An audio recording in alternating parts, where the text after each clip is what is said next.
tere, see video on püsiumbrohtudest ehk siis püsiumbrood, mida sa oma aias peaksid kindlasti tundma ja teadma ja niimoodi ära tundma, et sa oskad neid oma kultuurtaimedest eraldada.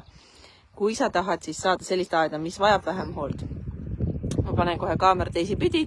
Ma olen praegu siin enda näidis põllu peal, umbrohu põllu peal, maasika põllu peal ja viimasel paaril päeval on nii soe olnud, et kõik umbrohud ja kõik loodus on alustanud kasvamist ja kõige esimene umbrohi, mida sa kindlasti peaksid ära tundma ja suutma teistest taimedest eraldada ja muidugi mullast ka välja korjata, kui sa istutusala rajamist näiteks teed või kui sa mingit hooldust teed, on kõigi lemmik harilik naat. Naadil on sellised valkjad juured, tal on sellised sõlmekohad seal vahel ja igast jupist, mis jääb mulla sisse, kasvab uus ilus taim. Ehk siis kõik need jupid tuleb sul kätte saada, kui sa tahad endale umbrohu vaba istutusala. Harilik naat. Naadiga on see lugu, et tema on ainult ühe lapidalehe sügavusel. Ehk siis see on sulle tegelikult väga hea, sest et sa saad ta väga lihtsalt maapinna seest kätte.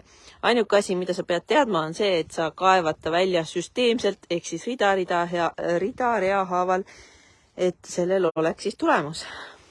Siis teine umbrohi, mis on ka väga suur selline nuhtlus ja väga keeruline lahti saada, on põldohakas.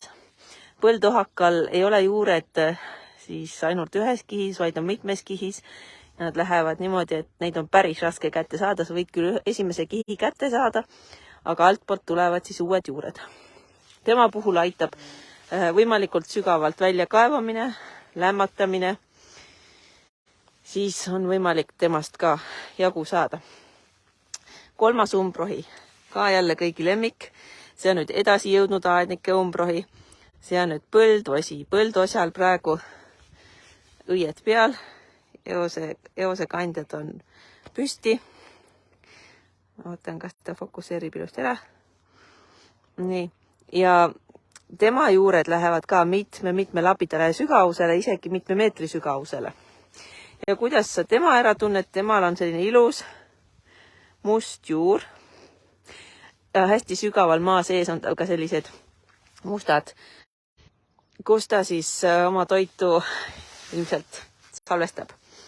Vot, need on 3 kõige olulisemad, kõige põhilisemad, kellest sa pead jagu saama. Kui sul on kassitapp, siis kassitapp ja seatapp on samamoodi samast klassist ohaka ja osjaga, ehk siis nemad on väga-väga sügava juurekavaga, aga ka neist on võimalik lahti saada. Siis sellised lihtsamad umbrohud, mis ma näitan siit, on kindlasti võilill. Näed, võilill.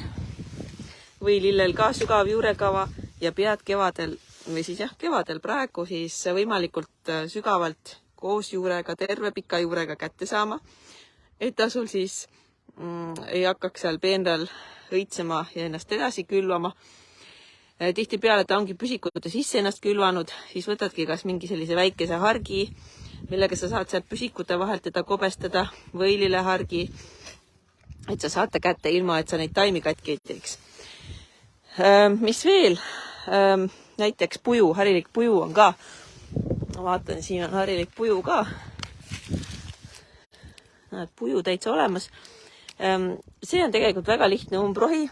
Temal sügavat juurekava ei ole, kust midagi uuesti üles tuleks.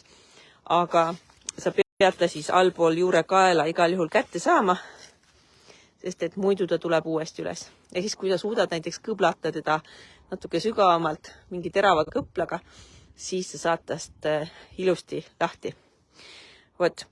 Ja sellest umbrohu vabaks tegemisest ja umbrohu vaba või lihtsamini hooldatava aia põhimõtetest ma kirjutan oma uues raamatus. Ma panen siia alla ka ootejärjekorra lingi, varsti tuleb see raamat välja ja siis sa saad juba lugeda nendest asjadest juba rohkem.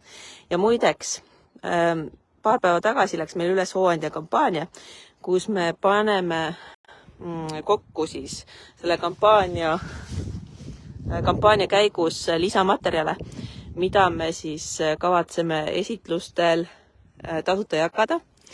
Ja kui sa tahad sellest hooandja kampaaniast osa saada, ehk siis endale auhindu saada ja seda kampaaniat toetada, siis oled ka julgelt oodatud osalema. Ma panen ka selle lingi siia alla. Ja muidugi sa võid siia alla kirjutada ka, millist lisamaterjali sina tahaksid. Ma varsti panen ka siseinfona üles selle, mis materjale mina olen mõelnud ja mis materjale mul plaanis teha on, aga ma hea meelega kuulaks ka sinu mõtteid, et seda materjali veelgi kasulikumaks sinu jaoks teha. Tšau, järgmise videoni!